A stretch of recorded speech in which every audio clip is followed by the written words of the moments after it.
All viruses eat, so they need something to chomp on. They need food. They need fuel. Just like anything, any living thing eats in order to stay alive. Viruses need fuel.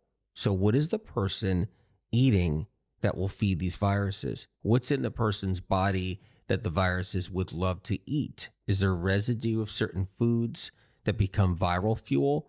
Is there something in the person's body that's tasty to a virus? These things determine how fast the virus grows. If somebody is filled with a lot of different viral food in them, and we'll cover that in a minute, if somebody has a lot of fuel in them for the virus, then the virus will grow quicker. So if someone has 1 or 2 viral cells that they ingest or breathe in, or they have it on their finger and stick it in their ear, up their nose, or in their eye, those 2 viral cells will grow quick if they have a lot of viral fuel inside their body. The viral cells will expand, grow, and multiply fast, which will give somebody the flu or COVID in 36 or 48 or 72 hours.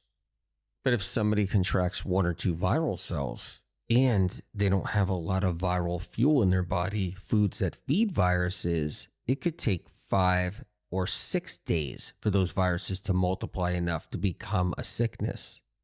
If someone contracts the virus by taking in a lot of viral cells, 500 viral cells, even 1,000 viral cells, like a bodily fluid that was loaded with it, and they happened to actually get that in their system, and they caught the virus, but a large amount of viral cells at that one time, and they had a lot of food in their body that viruses love to eat, so a lot of viral fuel inside of them. It's the combination of a larger amount of viral cells along with a larger pile of food the viruses can eat. That combination, along with a weakened immune system or even not so weakened immune system, could get somebody sick within 24 hours or 48 hours. But overall, on the average, if someone went out and they were in a concert and there were a lot of different flu and COVID viruses floating around in the air and they took in a few different viral cells, it would probably take between 3 and 6 days before they saw signs that they were getting sick. Classified medical research and science designed these viruses to have a shotgun effect. That means an explosion effect. They procreate quickly, rapidly, when it comes down to flu and COVID viruses. And there's a reason for that. They want people to get sick quick. So let's talk about viral fuel, food that viruses feed on. What determines the speed of a virus's growth, like say flu and COVID, is what's in the bloodstream, what's in the organs, what's in somebody's stomach, foods that feed flu and COVID.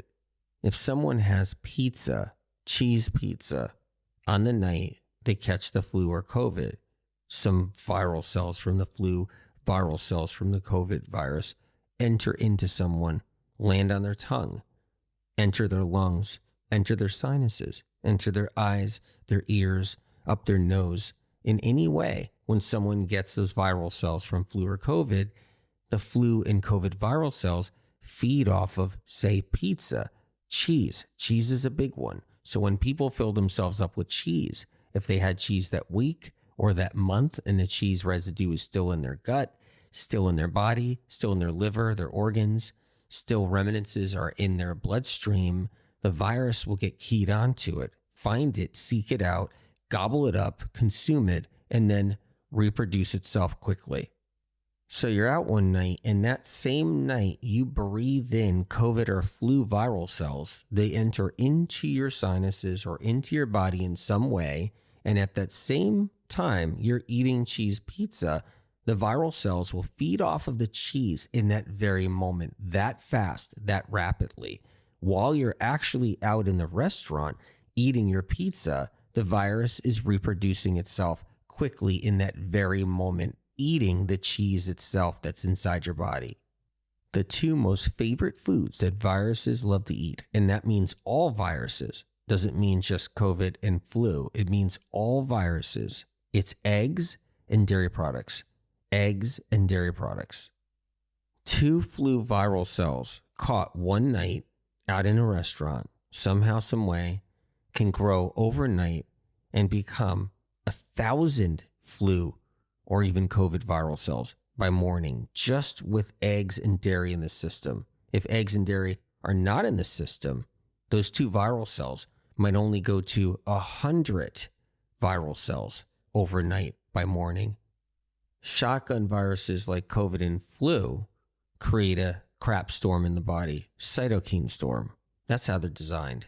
Classified Medical Research and Science designs and manufactures those viruses. They engineer those viruses so that a cytokine storm happens in somebody's body. When a cytokine storm happens, then trouble happens too, and that's what they want. They desire an overreaction in the body. So what the sinister aspect of medicine, Classified Medical Research and Science, that manufactures the flu and COVID viruses, they want the body to overreact.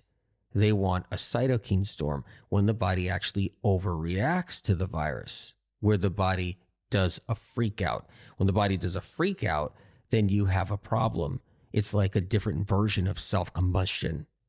And when there's the right fuel in the body for the viruses, that means dairy products and eggs, so the shotgun viruses can have a feeding frenzy, then that can actually really push somebody into a heavy cytokine storm. When the viruses have fuel, the faster the virus grows, the faster and the bigger a cytokine storm can happen. And that's what happens with shotgun viruses. They create a storm.